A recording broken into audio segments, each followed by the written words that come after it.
Alright, before I upload these videos, sorry about my hair. I just got through walking home, saving gas. But before I upload those other videos, I wanted to finish up with a few points I thought of on the way home. First off, I'm talking about 4 groups of people. Okay? You have extremist Christians, okay, like this church that wants to burn the Koran. You have normal Christians who are nonviolent. They don't want to go around burning and offending other people. That's not their goal. Okay? You have normal Muslims who don't want to go around threatening people and killing people. Okay? Then you have extremist Muslims who want to go around and, we don't like what you say, you offend us, we're going to kill you, we're going to take your troops, da-da-da-da-da. We have a right to force our opinion on you, okay? The 2 groups I'm talking about here that I'm bashing are the extremist Christians and the extremist Muslims. Number 1, Jesus never taught to hate other people. Alright? You're to love your enemies. That's how you know you're a Christian. If you don't have love, then you're not of Christ. Okay? I don't see how this is going to witness to anybody. I don't see how this is going to show the love of Christ to anybody. Alright? If you want to confront somebody or condemn, well, you can't really condemn somebody, but if you want to correct them for some reason because you think they're wrong, you have to do it in love. Otherwise, you're better off, like Paul said, to keep your mouth shut. It'll cause more damage than if you do it in love. Okay? This church here is acting like a bunch of idiots. But here we have the right of extremist Muslims to threaten to get mad versus Americans' right to freedom of speech. Like I said, in America.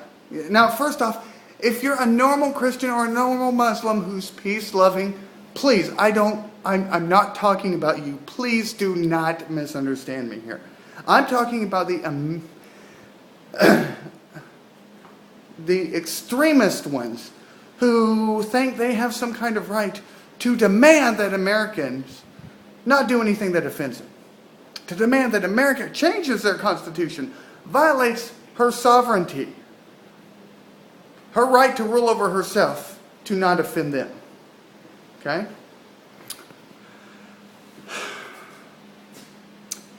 This church is acting like a bunch of idiots. But here in America, if you want to act like an idiot, bless your heart, you have an unconditional right to act like an idiot. If you want to say things that make people look at you and say, you're an idiot, you're stupid, you have a right to do those things. The thing is, everybody else has a right to say, you're stupid, you're an idiot. Everybody has a right to share their opinions to everybody else and to share their opinions about the people who are sharing their opinions. Alright? Great. You don't have a right to go out and kill somebody or attack other people or threaten them because you don't like their opinions. That's what we call here mentally unstable. Okay.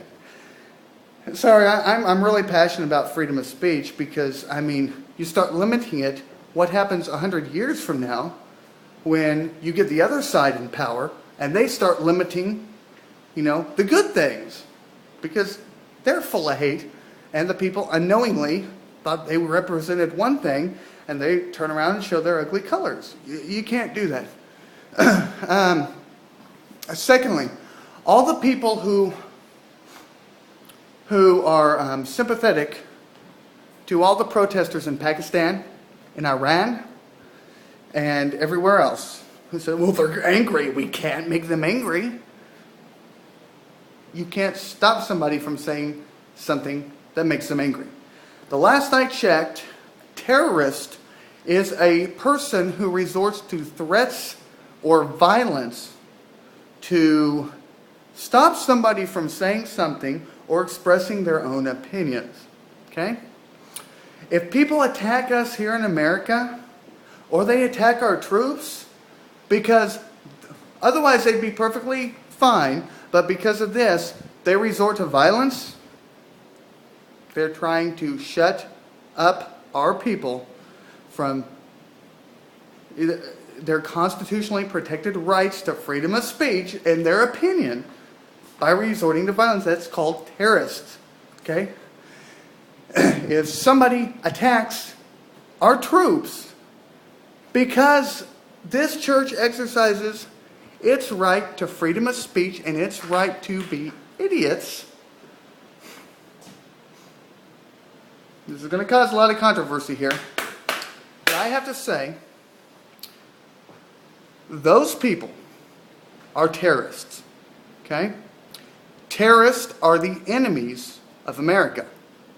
Okay? If they attack our troops and our troops die because of it, how can we say our troops died because these people exercised their freedom of speech, because somebody said something that offended him and our troops died? I look at it in a separate, different way. Our troops are there, yes, to free Afghanistan on a side note. But the main reason our troops are there is because the Taliban protected Al-Qaeda. We went over there, we overthrew them, and we are over there to protect the American people.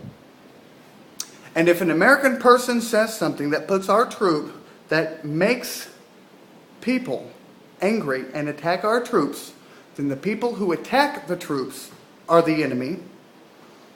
And I have to say, their first priority, their number one priority of our troops is to protect the freedom and constitutional freedoms of the American people.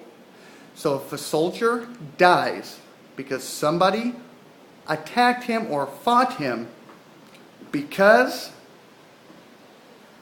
of an American expressing their freedom and exercising the rights that we have under the Constitution that other soldiers have died to instill, then I have to say that soldier gave the ultimate sacrifice, and they did their job because their job is to protect the rights of the American people and the liberty of the American people, first and foremost. If we back down because terrorists, anybody, threatens the safety of our troops or our people, if we say something they don't like, then America, you've lost your freedom, you've lost your sovereignty, and we've become cowards, and we've become enslaved. I understand in Islamic republics, they have their Shia law or whatever.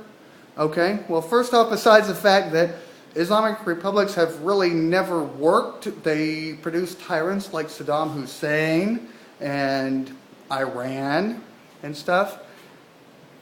If they want to have it in their country, let them have it, okay? But if they want to attempt to enforce their religious law on America, we should buck with everything we have. Because here we have freedom, and if we fall asleep at the wheel, like is happening now, and we're backing down from everything, then we've lost our sovereignty and we've lost our freedom, and the people no longer control America. I would never burn a copy of the Koran. Do you know why? There's good Muslims, okay? There's also extremists. If I want to get back at the extremists and show them they're not affecting me, I'm going to find another way, because I don't want to offend the good Muslims. Like I said, I have friends who are Muslims. I would die before I would offend them, because they have big hearts and they care about people. I'm not backing down because I'm afraid of the extremists. I'm backing down because I choose not to offend them. And that is why that church should not burn those Korans, because they should have hearts and should not have a desire to offend even the good Muslims. So anyway, that's my rant. Both sides. Wake up. Get alive. Thank you.